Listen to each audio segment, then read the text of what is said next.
Asia కప్లో Bharat Pak match తర్వాత నుంచి ఒక్కసారిగా హీట్ పెరిగింది. నిజానికి మ్యాచ్ జరిగినప్పుడు కనీసం దాయాదుల మధ్య చిన్నపాటి సెడ్లింగ్ కూడా లేదు. కానీ మ్యాచ్ తర్వాత జరిగిన ఒకే ఒక్క సీన్ ఆసియా కప్ తీరునే మార్చేసింది. వన్ సైడ్గా జరిగిన ఆ మ్యాచ్లో గెలిచిన టీమిండియా పాక్ ప్లేయర్లకు షేక్ హ్యాండ్ ఇవ్వలేదు.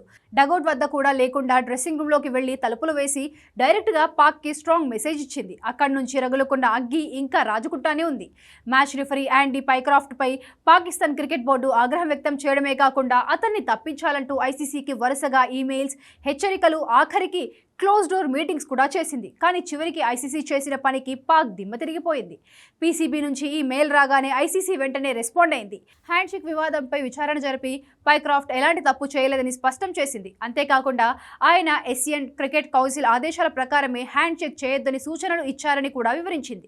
అయితే పీసీబీ దీన్ని అంగీకరించకుండా పైక్రాఫ్ట్ను తొలగించకపోతే ఆసియా కప్ నుంచి తప్పుకుంటామని హెచ్చరించింది.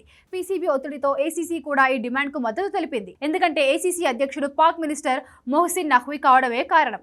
ఏసీసీ ఒత్తిడి చేసినప్పటికీ ఐసీసీ మాత్రం తన వైఖరిని మార్చుకోలేదు. 4 రోజుల వ్యవధిలో పీసీబీ నుంచి ఐసీసీకి 6 ఈమెయిల్స్ వచ్చాయి.